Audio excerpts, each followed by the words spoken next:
Ma famille m'a passé à tabac après que la fiancée de mon frère m'a embrassé de force, pour ensuite prétendre que je l'avais agressé. Ma riposte a été de tout leur prendre. C'est une histoire longue et compliquée que j'ai besoin de faire sortir. Je garde ça en moi depuis des mois et j'ai l'impression que je vais exploser si je ne l'écris pas. J'utiliserai un compte jetable pour des raisons évidentes. Bien que, vu la nature de ce qui s'est passé, il est possible que les personnes impliquées me reconnaissent si elles lisent ceci. Je ne sais pas vraiment ce que je cherche ici. Une validation, des conseils sur comment avancer. Peut-être que j'ai juste besoin que quelqu'un m'écoute sans me juger immédiatement. Avertissement, ce post contient des mentions d'agression physique, de fausses accusations d'agression sexuelle, de manipulation émotionnelle et de dynamique familiale toxique. Je m'appelle Marc et j'ai 25 ans. Pour comprendre cette catastrophe, vous avez besoin d'un peu de contexte sur ma vie. Il y a 3 ans, à 22 ans, j'ai été diagnostiqué autiste de haut niveau. Ce fut un soulagement, honnêtement. Ça expliquait tellement de choses. Pourquoi je me suis toujours senti comme un extraterrestre observant les interactions humaines à travers une vitre épaisse. Pourquoi certaines textures ou certains bruits me provoquaient une anxiété insupportable. Et pourquoi j'avais tant de mal à comprendre les règles non écrites de la communication sociale. Malheureusement, ma famille n'a jamais vu ça avec empathie. Pour mes parents, j'ai toujours été le difficile, le bizarre, celui qui gâchait les photos de famille parce qu'il ne souriait pas correctement. En contraste, il y avait mon frère aîné, Dan, 27 ans. Dan était le fils en or, charismatique, athlétique, l'âme de toutes les fêtes. Mes parents l'adoraient. Si Dan cassait un vase, c'était un accident amusant. Si c'était moi, c'était la preuve de ma maladresse. J'ai grandi en intériorisant ce rôle de bouc émissaire. J'ai appris à rester à l'écart, à travailler dur et à n'attendre rien d'eux. Pendant que Dan passait la vingtaine à sauter d'un travail à l'autre et à accumuler des dettes de jeu que mes parents couvraient toujours en secret, j'ai obtenu mon diplôme de comptabilité, trouvé un emploi stable et économisé de manière agressive. Mon diagnostic d'autisme m'a aidé à comprendre mes besoins. J'aime les routines, la prévisibilité et la sécurité financière. Mon petit appartement, payé avec mon propre argent, était mon sanctuaire, loin du chaos de ma famille. Le conflit initial a commencé il y a environ 6 mois. Dan est venu à mon appartement un soir, l'air désespéré. Il sentait vaguement l'alcool et la sueur froide. Il m'a dit qu'il avait de gros problèmes avec des gens peu recommandables à cause d'une dette de jeu. Il avait besoin de $8000 avant vendredi, sinon on lui briserait les jambes. Il a juré sur sa vie que c'était la dernière fois et qu'il me rembourserait en 2 mois avec intérêt. Je savais que je ne devais pas le faire. Toute ma logique me hurlait que non. Mais c'est mon frère, et une petite partie stupide de moi, cette part d'enfant qui aspirait encore à l'approbation familiale, a pensé que si je le sauvais, peut-être qu'il me verrait enfin comme autre chose qu'une déception. Je lui ai viré l'argent. 2 semaines plus tard, j'ai vu une publication sur Facebook. Dan avait demandé sa petite amie d'1 an, Roxy, 24 ans, en mariage. La photo montrait une énorme bague en diamant étincelante à son doigt. Les commentaires étaient remplis de félicitations de ma famille, louant Dan pour s'être enfin rangé. J'ai senti un nœud dans mon estomac. J'ai fait quelques recherches discrètes et j'ai appris par un ami commun que la bague avait coûté presque exactement le montant que je lui avais prêté. J'étais furieux. Je ne suis pas une personne conflictuelle. En fait, j'évite le conflit à tout prix car cela me surstimule terriblement. Mais c'en était trop. Je suis allé chez mes parents où Dan était en train de dîner. Quand je l'ai interrogé en privé sur l'argent et la bague, il a ri. Il m'a dit de ne pas être si radin et si autiste, que la bague était un investissement dans son avenir et que je ne comprenais pas comment l'amour fonctionnait parce que j'étais émotionnellement atrophié. J'ai haussé la voix, ce que je ne fais presque jamais. Mes parents sont entrés. Quand je leur ai expliqué la situation, leur réaction a été instantanée, défendre Dan. Marc, ne gâche pas ce moment heureux pour ton frère, a dit ma mère. Il essaie de construire une vie. Tu as ce bon travail et tu n'as pas de vraies dépenses. Pourquoi es-tu si égoïste? Mon père a ajouté, il faut toujours que tout tourne autour de toi et de tes problèmes. Dan fait enfin les choses bien. Tu devrais être heureux pour lui au lieu de compter tes sous. Je suis parti de là, tremblant de rage et de frustration. Je me sentais invisible. Mes sentiments et ma stabilité financière n'avaient aucune importance comparée au bonheur superficiel de Dan. j'ai décidé de limiter mes contacts avec eux, mais quelques semaines plus tard, ma mère a insisté pour que j'assiste à un dîner de famille pour célébrer officiellement les fiançailles. Elle m'a mis une forte pression, disant que si je ne venais pas, cela prouverait que je ne me souciais pas de la famille. Bêtement, j'ai accepté, pensant que je pourrais y aller, manger rapidement et partir. J'ai emmené ma petite amie de l'époque, Cara, 24 ans. Nous sortions ensemble depuis 8 mois. Elle était au courant de mon autisme et de ma dynamique familiale et me soutenait généralement, même si parfois je sentais qu'elle ne comprenait pas entièrement la profondeur de mon anxiété sociale. Le dîner fut une torture. Dan et Roxy étaient le centre de l'attention, rayonnant pendant que tout le monde admirait la bague. Mon argent. Roxy est le genre de personne qui a toujours besoin d'être au centre de l'attention, bruyante, tactile et aguicheuse avec tout le monde. Elle m'a mis mal à l'aise toute la soirée, faisant des commentaires passifs-agressifs sur mon silence ou ma façon méthodique de manger. Au milieu du dîner, le bruit et la tension sont devenus insupportables pour moi. J'avais l'impression que les murs se refermaient. J'avais besoin d'une pause sensorielle. Je me suis excusé et je suis sorti dans le jardin arrière, qui était sombre et calme. Je me suis assis sur un banc, essayant de réguler ma respiration et de calmer le bourdonnement dans ma tête. Quelques minutes plus tard, j'ai entendu la porte coulissante s'ouvrir. C'était Roxy. Elle s'est approchée de moi, faisant tournoyer son verre de vin. « Qu'est-ce que tu fais tout seul dehors, Marquis ?» Elle traînait sur les mots. Elle était clairement ivre. « J'avais juste besoin d'un peu d'air, » dis-je en évitant le contact visuel et en me tendant. Je n'aime pas que les gens envahissent mon espace personnel, surtout quand je suis déjà en surcharge. Elle s'est assise beaucoup trop près de moi sur le banc. Son parfum était écrasant. « Tu sais ? Je pense que tu es mignon d'une manière étrange, » dit-elle en posant une main sur mon genou. Je me suis figé. Mon cerveau autiste entre en mode combat, fuite ou figement sous un stress extrême et avec un contact physique inattendu. C'est presque toujours le figement. Mon corps devient raide et mon esprit se vide. Dan est drôle, mais toi, tu es intense, murmura-t-elle en se penchant. Peut-être qu'on devrait apprendre à mieux se connaître avant que je devienne officiellement ta belle-sœur. Avant que je puisse traiter ce qui se passait ou bouger, elle s'est jetée sur moi et m'a embrassé. C'était agressif, désordonné, et ça avait le goût du vin rouge. J'étais paralysé. Mes yeux étaient grands ouverts. Mon cerveau hurlait, « Dégage », mais mes membres ne répondaient pas. À ce moment précis, la porte du patio s'est ouverte brusquement. La lumière de la cuisine nous a inondés. C'était Dan et mon père, sortis pour fumer. « Qu'est-ce que c'est que ce bordel ?» a crié Dan. Le monde a semblé s'arrêter pendant une seconde. Roxy s'est instantanément écartée de moi, et c'est alors que la chose la plus terrifiante que j'ai jamais vécue s'est produite. Elle a commencé à hurler. Pas un cri de surprise, mais un cri hystérique et théâtral. Elle a couvert son visage de ses mains et a sangloté. « Reste loin de moi. Oh mon Dieu, Dan, aide-moi. » Il m'attrapait, cria-t-elle en me pointant d'un doigt tremblant tout en se cachant derrière Dan. Je lui ai dit d'arrêter et il m'a coincé, il a essayé de me forcer. J'étais là, assis sur le banc, encore à moitié figé, essayant de comprendre comment la réalité s'était inversée si rapidement. Je n'ai pas, bégayai-je. Ma voix était à peine un murmure. Le choc sensoriel et émotionnel était si intense que je ne pouvais pas former de phrases cohérentes. Dan ne m'a pas laissé la chance de parler. La fureur sur son visage était quelque chose que je n'avais jamais vu. Il s'est jeté sur moi avant que je puisse me lever complètement. Le premier coup de poing m'a atteint à l'œil gauche. J'ai vu un flash blanc et je suis tombé en arrière sur la pelouse. « Espèce de sale pervers », a hurlé Dan, me donnant des coups de pied dans les côtes alors que j'essayais de me mettre en boule pour me protéger. La douleur était aiguë et immédiate. J'espérais que mon père l'arrêterait. Au lieu de ça, j'ai entendu sa voix pleine de dégoût.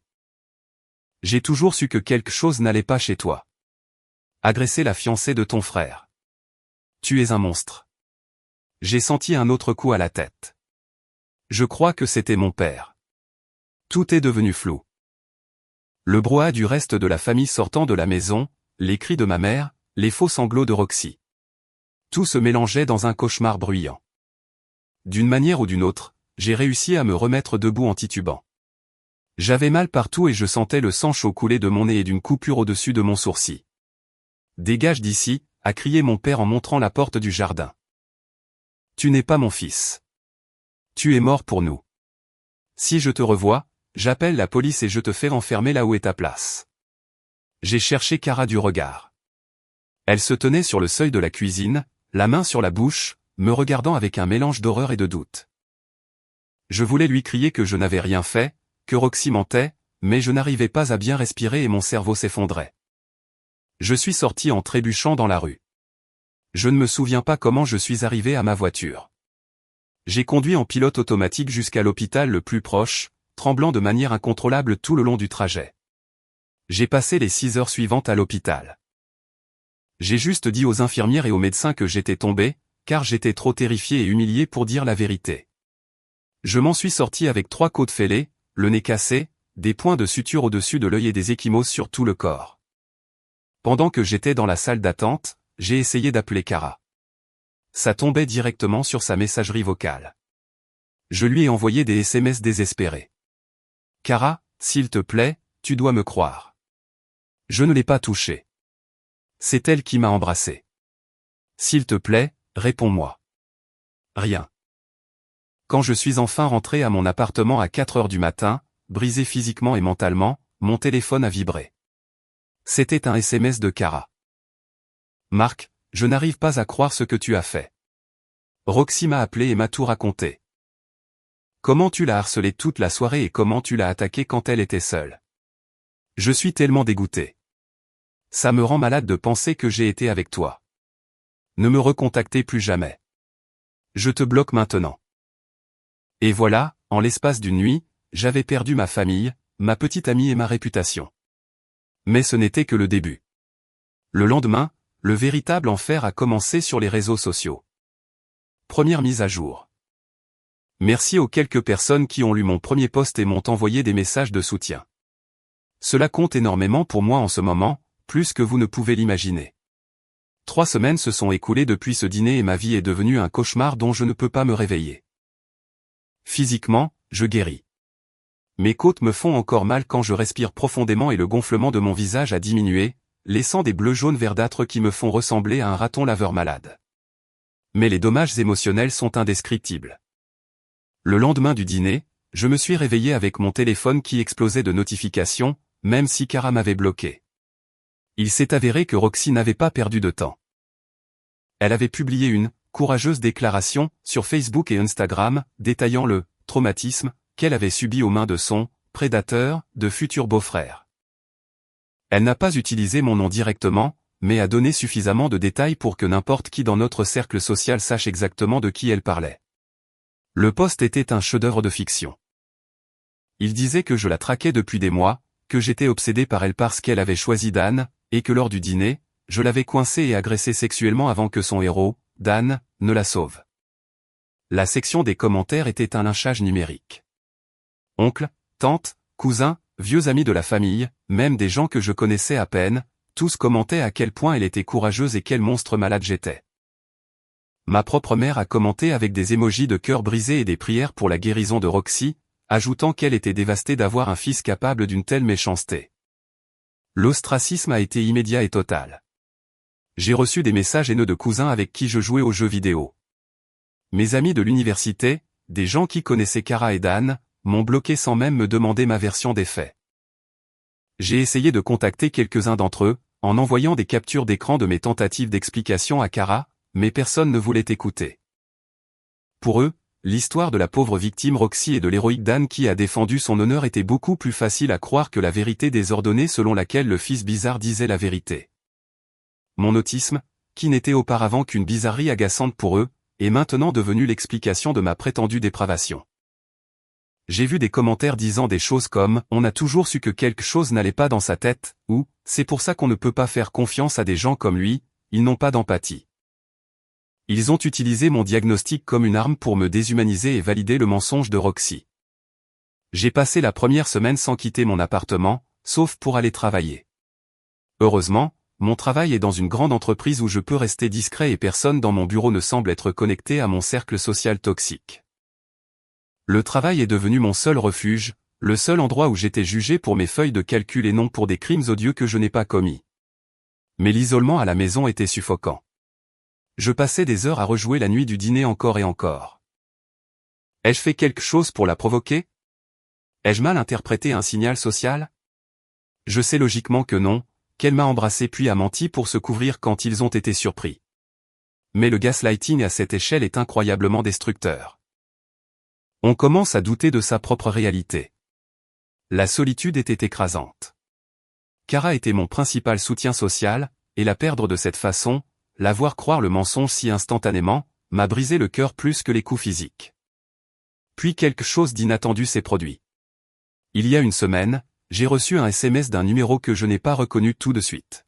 « Salut Marc, c'est Wa, ton cousin. On peut parler ?» Wa est le fils de la sœur de ma mère. Il a toujours été le mouton noir de son côté de la famille, un peu rebelle, tatoué, qui ne rentrait jamais dans le moule parfait de la banlieue que mes parents adoraient. Nous ne nous étions pas beaucoup parlé depuis des années, à part des salutations gênées à Noël. J'ai hésité. Était-ce un autre piège? Venait-il m'insulter aussi? Mais j'étais si désespéré pour un contact humain non hostile que j'ai accepté de le rencontrer dans un café loin de notre quartier. Quand je suis arrivé, j'étais nerveux. Mes mains tremblaient. Wa était déjà là. Il ne m'a pas regardé avec le dégoût que j'avais vu dans les yeux de tous les autres. Il m'a regardé avec curiosité et un calme étrange. « Jésus Marc, t'as une sale gueule », dit-il en désignant mon visage meurtri. Je suis tombé, dis-je automatiquement. Le mensonge que j'utilisais. Wa a reniflé. Ouais, bien sûr. Tu es tombé sur les poings de Dan et de l'oncle Robert. Je suis resté glacé. Tu les crois? Wa a secoué la tête lentement. Je connais Dan depuis qu'on portait des couches. C'est un menteur pathologique et un manipulateur. Et je connais ton père. Et honnêtement, tu es le type le plus inoffensif que je connaisse. L'idée que tu puisses agresser sexuellement quelqu'un, et encore moins cette harpie de Roxy, est tout simplement ridicule. J'ai senti mes yeux se remplir de larmes. C'était la première personne en 3 semaines qui ne me regardait pas comme un monstre. Alors, pourquoi es-tu ici, demandai-je, la voix brisée. Parce qu'il y a quelque chose qui pue dans toute cette histoire, dit Wa en se penchant sur la table. Roxy est sortie de nulle part il y a 1 an et soudain, Dan, qui n'arrive pas à garder $1 en poche, lui achète une bague énorme. Et maintenant ce feuilleton. Il y a quelque chose qui ne colle pas. Et je déteste voir comment il t'utilise comme punching ball pour cacher je ne sais quoi. Je lui ai tout raconté. La vérité sur le prêt, comment Dan a acheté la bague avec mon argent, le baiser forcé dans le jardin, le jeu d'actrice instantané de Roxy. Wa a écouté attentivement sans interrompre. Quand j'ai fini, il a hoché la tête lentement. Je le savais. Cette femme est un poison et Dan est un idiot utile. Il s'est adossé à sa chaise avec un regard calculateur. Écoute, Marc, tu ne peux pas les laisser te faire ça. Ils t'ont battu, volé et ont détruit ta réputation. Tu dois contre-attaquer. Je ne sais pas comment, admis-je. Je suis seul contre tous. Ils ont le récit, ils ont le soutien. Wa a souri. Un sourire un peu prédateur. Tu n'es plus seul maintenant. Et je suis doué pour trouver de la merde. Si Roxy ment à ce sujet, je te garantis qu'elle ment sur d'autres choses. On va enquêter sur cette salope. J'ai été submergé par un mélange de peur et d'un petit, fragile rayon d'espoir. Je ne suis pas un combattant par nature. Mon instinct est de me cacher. Mais Wa avait raison. Je ne pouvais pas vivre le reste de ma vie sous cette ombre. Nous avons convenu que Wa commencerait à se renseigner discrètement sur le passé de Roxy et ses activités récentes. Il a des amis dans des cercles sociaux différents de ceux de Dan, des gens qui pourraient savoir des choses que ma famille ignore. Hier, Wa m'a appelé. Sa voix semblait tendue, mais excitée. Marc, accroche-toi. Tu ne vas pas croire ce que j'ai trouvé. C'est beaucoup plus gros qu'un baiser d'ivrogne dans un jardin. Il ne m'a pas donné de détails par téléphone. Il a dit que c'était trop sensible. Nous nous verrons demain soir. Je suis terrifié par ce qu'il pourrait découvrir, mais pour la première fois en des semaines, j'ai l'impression qu'il y a peut-être, juste peut-être, une sortie de cet enfer. Je dois me préparer mentalement à ce qui vient. Je ne sais pas si je suis prêt pour une guerre, mais il semble que j'y sois déjà, que je le veuille ou non. Je ferai une nouvelle mise à jour après avoir parlé à Wa et su ce qu'il a bien pu découvrir. Souhaitez-moi bonne chance. Je pense que j'en aurai besoin. Deuxième mise à jour. Un mois s'est écoulé depuis ma dernière publication. Les choses ont évolué rapidement et honnêtement, j'ai l'impression de vivre dans un thriller à petit budget, mais c'est ma vie réelle. Mes mains tremblent encore un peu en écrivant ceci, mais c'est plus à cause de l'adrénaline que de la peur. Je me suis donc retrouvé avec Wa le soir après avoir écrit la dernière mise à jour. Il est arrivé à mon appartement avec un dossier physique et un sourire sombre. Ce qu'il a trouvé était dévastateur, mais pas de la manière à laquelle je m'attendais. Wa a un ami qui travaille dans la sécurité informatique et un autre qui fréquente les cercles de la vie nocturne de la ville. Il s'avère que Roxy n'est pas la fille innocente et dévouée que mon frère croit qu'elle est. Wa a posé le dossier sur ma table basse. Marc, ta belle-sœur ne se contente pas de tromper Dan, elle cherche une promotion, a dit Wa. À l'intérieur du dossier, il y avait des captures d'écran. Elles provenaient d'une application de rencontres exclusives du type Sugar Daddy ou Sugar Baby. Le profil utilisait un faux nom, mais les photos étaient indéniablement les siennes, et ce n'étaient pas de vieilles photos. Sur l'une d'elles, elle portait un collier que Dan lui avait offert il y a 2 mois. Mais ce n'était pas tout. Wa avait des photos prises par son ami, qui fait apparemment des travaux de détective privé occasionnellement. Des photos de Roxy entrant dans des hôtels avec au moins 2 hommes différents au cours des 3 dernières semaines. Des hommes plus âgés, bien habillés, avec des voitures chères. Elle est avec Dan pour la sécurité, a théorisé Wa, mais elle auditionne pour un rôle mieux payé tout en dépensant l'argent de ton frère. J'ai ressenti un mélange de nausée et de justification. Mon frère s'était endetté auprès de moi, avait volé mes économies pour acheter une bague à une femme qui couchait avec la moitié de la ville dans son dos. Ça prouve qu'elle est une menteuse, dis-je en regardant les photos. Mais Wa, ça ne prouve pas qu'elle a menti à mon sujet. Les gens diront que c'est une garce, mais ils pourront toujours croire que je l'ai attaquée. Wa a hoché la tête. Exactement. Ce ne sont que les munitions. Nous avons besoin des aveux. Et c'est toi qui vas les obtenir. Le plan de Wa était terrifiant pour quelqu'un comme moi. La confrontation directe est mon pire cauchemar. Mais Wa m'a coaché, me disant exactement quoi dire. Nous avons acheté un petit enregistreur vocal numérique de haute qualité et l'avons cousu à l'intérieur de la poche de ma veste pour qu'aucune bosse ne soit visible. Nous savions que Roxy allait à une salle de sport spécifique tous les mardis soirs. Nous l'avons attendue sur le parking. Quand elle est sortie et s'est dirigée vers sa voiture, Wa a bloqué sa sortie avec la sienne, juste pour l'empêcher de fuir immédiatement. Et je suis descendu. Mon cœur battait si fort que je pouvais le sentir dans mes oreilles. Le bruit de la circulation, les lumières du parking, tout semblait amplifié à 1000%. « Salut, Roxy », dis-je. Ma voix est sortie plus ferme que je ne le pensais. Elle a sursauté, puis son visage s'est transformé en ce masque de victime. Reste loin de moi. Je vais crier. Dan m'a dit que si tu t'approchais. Si tu cries ou si tu appelles Dan, l'interrompis-je en sortant l'enveloppe avec les photos, j'envoie ça à lui, à ses parents, et je le publie sur tous les groupes Facebook de la ville en 5 minutes. Je lui ai tendu l'une des photos imprimées, elle embrassant un homme aux cheveux grisonnants dans le hall d'un hôtel, daté de 4 jours. Son visage a blêmi.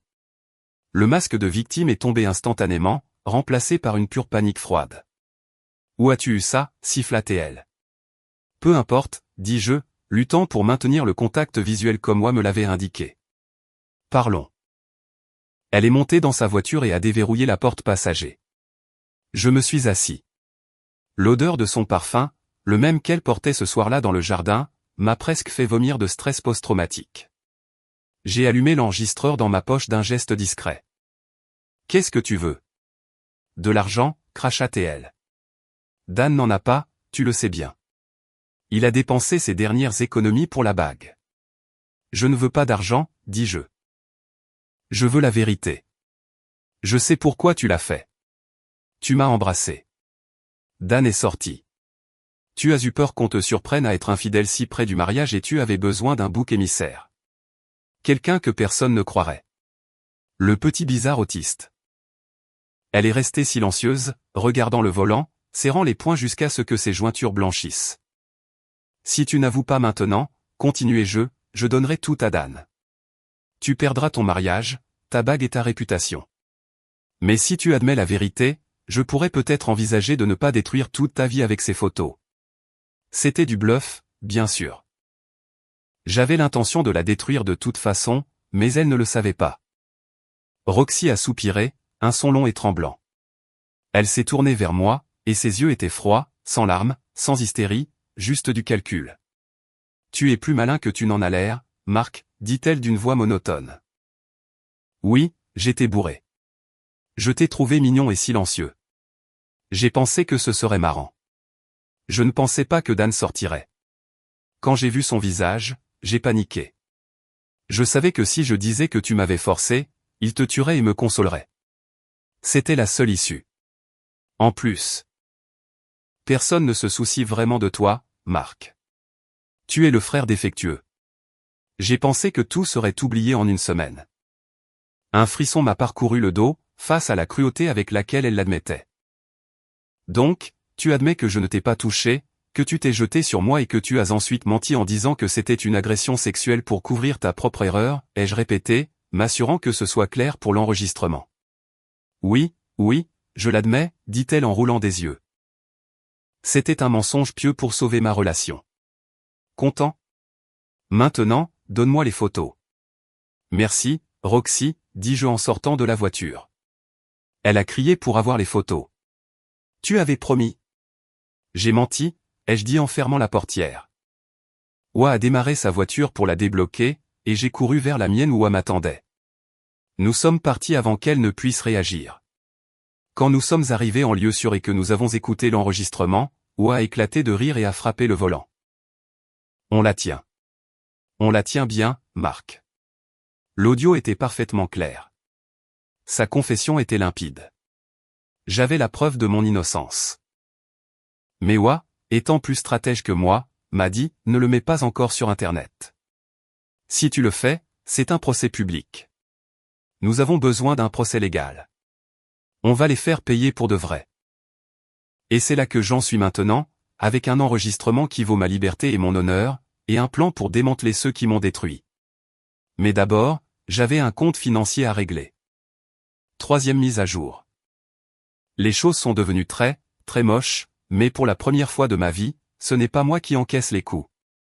Il y a 2 semaines, j'ai poursuivi Dan devant le tribunal des petites créances. Je n'avais pas besoin d'avocat pour ça, car le montant, $8 000, était juste à la limite autorisée dans mon état. J'avais tous les reçus, le virement bancaire marqué comme « prêt », les SMS où il promettait de me rembourser puis se défilaient. Dan est arrivé avec mon père. Tous deux m'ont regardé avec une haine qui m'a presque fait faire demi-tour. Mon père a tenté de m'intimider dans le couloir avant d'entrer. « Retire ça tout de suite », a-t-il grondé. « Poursuivre ton propre frère. Tu es une honte, tu nous as déjà assez humiliés. » J'ai mis mes écouteurs à réduction de bruit et je ne lui ai pas répondu. Ça l'a rendu encore plus furieux, mais il ne pouvait pas me toucher là, avec autant de gens autour.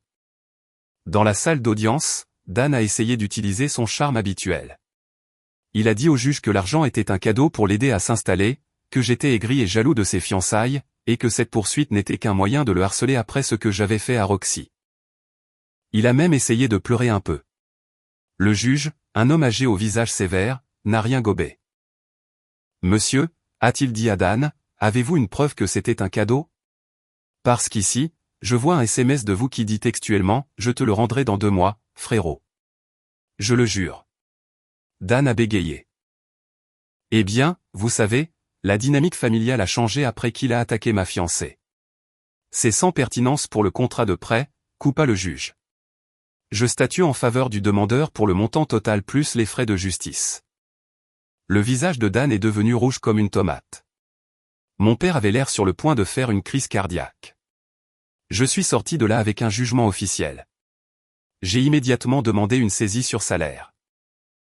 Dan travaille, quand il travaille, dans la vente, donc son employeur est maintenant légalement obligé de retenir une partie de son chèque pour me payer. Je sais que cela l'enragera plus que tout, car cela affecte son image d'homme qui réussit. La réaction de la famille a été volcanique. Ma mère m'a appelé. J'ai débloqué son numéro juste pour voir ce qu'elle dirait, et elle m'a laissé un message vocal de 5 minutes, criant et pleurant, disant que j'enlevais le pain de la bouche de mon frère et comment pouvais-je être si vengeur. Que Dan avait besoin de cet argent pour le mariage. Le mariage. L'audace est incroyable. Il voulait utiliser mon argent, celui qu'il m'avait volé, pour payer le mariage avec la femme qui a ruiné ma vie. Mais le tribunal des petites créances n'était que l'apéritif. Hier, avec l'aide d'un avocat que Wa m'a recommandé et que j'ai payé avec mes économies restantes, sachant que ça en vaudrait la peine, nous avons déposé la grande poursuite civile. Demandeur, Marc. Défendeur, Daniel, Robert, mon père, et Roxane. Les chefs d'accusation incluent agression et coups et blessures contre Dan et mon père pour le passage à tabac, diffamation contre Roxy, et infliction intentionnelle de détresse émotionnelle. Mon avocat a envoyé la notification. Nous avons inclus une transcription partielle de l'enregistrement audio de Roxy comme pièce jointe à la plainte. Wa m'a dit qu'il était près de la maison de mes parents quand ils ont reçu les papiers. Il habite à quelques rues. Il a dit qu'on pouvait entendre les cris depuis le trottoir. Mais je ne me suis pas arrêté là. Mon comptable intérieur et mon désir de justice, ou de vengeance, appelez ça comme vous voulez, se sont unis. Je me suis souvenu des parties de poker de mon père. Il organise des jeux illégaux à gros enjeux dans son sous-sol 2 fois par semaine. Beaucoup d'argent liquide y circule. De l'argent que je sais, pour avoir vu ses documents fiscaux traîner sur la table de la cuisine, qu'il ne déclare jamais. Et Dan. Dan vit de gains de paris sportifs en ligne non déclarés depuis des années. J'ai passé 2 appels anonymes, ou plutôt, j'ai soumis 2 rapports en ligne détaillés. Un à la police locale concernant les jeux d'argent illégaux dans une résidence privée, et un autre, beaucoup plus détaillé et dommageable, au fisc. J'ai fourni des noms, des adresses, des dates estimées et des montants de flux de trésorerie dont je me souvenais. Je suis comptable. Je sais que le fisc ne pardonne pas. Al Capone a été arrêté pour fraude fiscale, pas pour meurtre. Ma famille peut me détester d'être le bizarre, mais ils sont sur le point de découvrir à quel point un bizarre doué avec les chiffres peut être dangereux. Ce matin, Wa m'a envoyé un SMS. Voiture de police devant la maison de tes parents. Je crois que la partie de poker d'hier soir s'est mal terminée. Je ressens un calme étrange. J'ai brûlé le pont, j'ai dynamité les fondations, et maintenant je regarde le château s'effondrer. Mais il reste encore une chose, Kara. Elle croit toujours que je suis un monstre. Je ne sais pas si je veux la récupérer après qu'elle m'ait abandonné si vite, mais j'ai besoin qu'elle sache la vérité. Mon avocat m'a conseillé de ne pas publier l'audio complet pour l'instant, jusqu'à ce que le procès avance, mais j'envisage de lui en envoyer une copie juste à elle. Devrais-je le faire, ou la laisser la prendre quand tout passera aux informations locales ? Je ferai une mise à jour quand le fisc aura agi ou quand j'aurai des nouvelles de la poursuite civile. C'est loin d'être terminé. 4e mise à jour. 5 mois se sont écoulés depuis que l'enfer judiciaire s'est déchaîné. Si vous pensiez que les réunions de famille étaient tendues avant, vous n'imaginez pas ce que c'est de voir votre père et votre frère assis de l'autre côté d'une table de conférence avec des avocats qui facturent $400 de l'heure, en sachant que vous êtes la raison pour laquelle ils sont là. D'abord, l'affaire du fisc et de la police. Mes rapports étaient précis. La descente de police chez mes parents a eu lieu pendant une de leurs soirées poker. La police a saisi plus de $50 000 en espèces qui se trouvaient sur la table, ainsi que des registres. Mon père n'a jamais été très malin pour cacher les preuves physiques et des ordinateurs. Ce ne fut pas juste une amende. Mon père fait face à des accusations d'exploitation de jeux illégaux et de blanchiment d'argent. Mais le coup de grâce est venu du fisc. Le contrôle fiscal a été brutal. Ils ont examiné les 7 dernières années. Il s'est avéré que mon père et Dan n'avaient pas déclaré des centaines de milliers de dollars de revenus divers.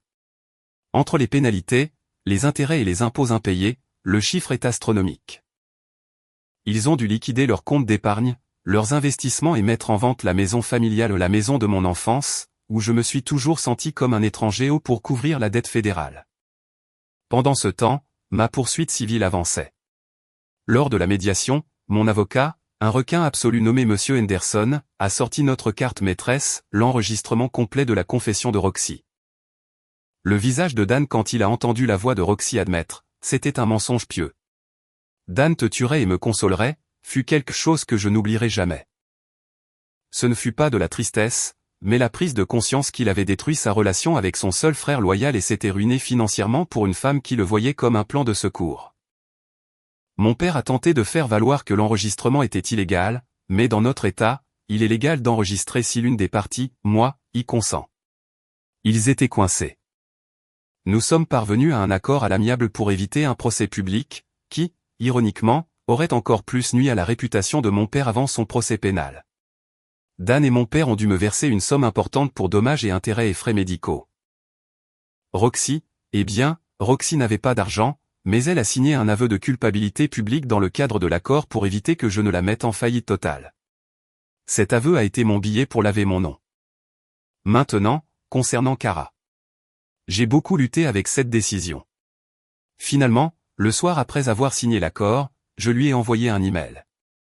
Je n'ai rien mis dans le corps du message, j'ai juste joint le fichier audio de la confession et le document PDF de l'aveu de culpabilité signé par Roxy. En objet, j'ai mis « la vérité ». Sa réponse est arrivée 20 minutes plus tard. Mon téléphone a commencé à sonner. C'était elle. Je n'ai pas répondu. Puis les SMS sont arrivés, des dizaines. Marc, s'il te plaît, réponds. Je suis en larmes. Je suis tellement désolé.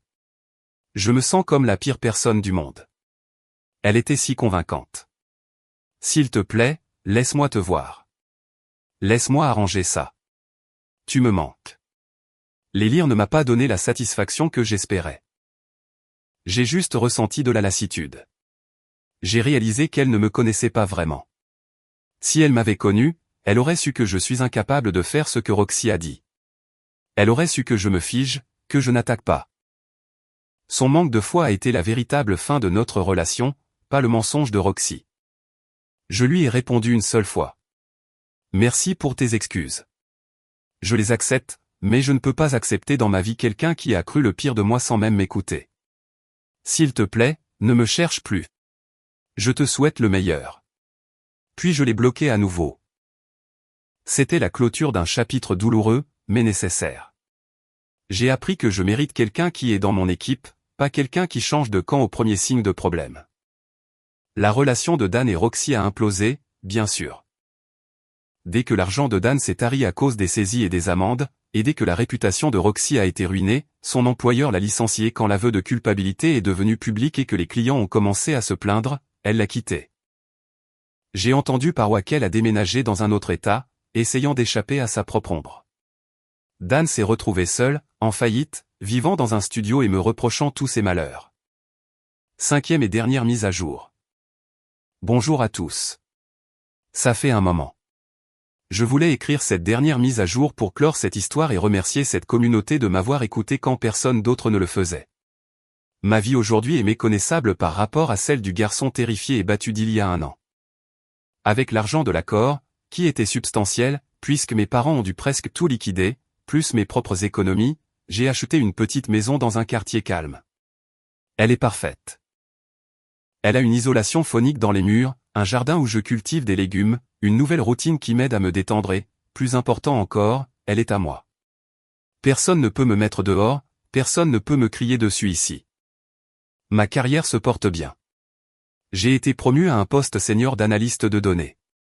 Il s'avère que ma capacité à détecter des schémas la même que j'ai utilisée pour aider le fisc à couler mon père, je suppose est très précieuse dans le monde de l'entreprise. Ma famille d'origine est brisée. Ma mère a finalement quitté mon père après qu'ils aient perdu la maison. Elle vit maintenant dans un petit appartement en location. Elle a essayé de me contacter il y a quelques mois. Elle m'a envoyé une longue lettre, puisque son numéro est bloqué, disant que la famille passe avant tout, que mon père est un homme âgé et malade, et que je devrais pardonner et l'aider financièrement, parce qu'elle m'a toujours aimé à sa manière. Wa a lu la lettre, et nous l'avons brûlée sur le barbecue de mon jardin en buvant des bières. Je n'ai pas répondu. Je ne ressens pas de haine envers elle, juste une profonde indifférence. Elle a choisi son camp il y a longtemps. Elle ne peut pas changer d'équipe maintenant juste parce que l'équipe gagnante a la stabilité. Mais la meilleure partie, et celle à laquelle je ne m'attendais jamais, c'est Kim. J'ai rencontré Kim dans une librairie. Nous étions tous les deux dans la section science-fiction et elle portait un t-shirt d'une série obscure que j'adore. Nous avons commencé à parler et pour la première fois, je n'ai pas eu l'impression de devoir jouer à être une personne normale. Kim est incroyable. Elle n'est pas sur le spectre, mais elle a un TDAH, donc elle comprend ce que c'est d'avoir un cerveau qui fonctionne différemment. Elle comprend mes sensibilités sensorielles. Notre premier rendez-vous n'a pas été dans un bar bruyant, mais dans un musée d'histoire naturelle un jour de semaine calme. Nous sortons ensemble depuis 6 mois. Elle connaît toute l'histoire, a écouté l'enregistrement, vu les cicatrices physiques et émotionnelles.